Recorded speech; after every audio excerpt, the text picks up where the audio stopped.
其实要防这个武汉肺炎，上重要的也是要提升咱的免疫力。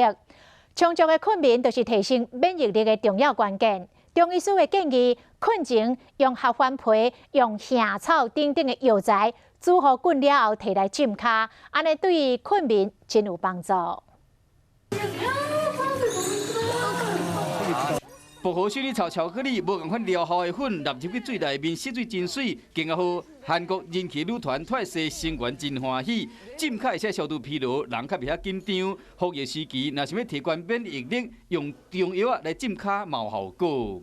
像我们有时候末梢比较冰冷的不妨可以使用我们台湾常见的这种艾叶或是说像我们的一个安神舒美的合欢皮。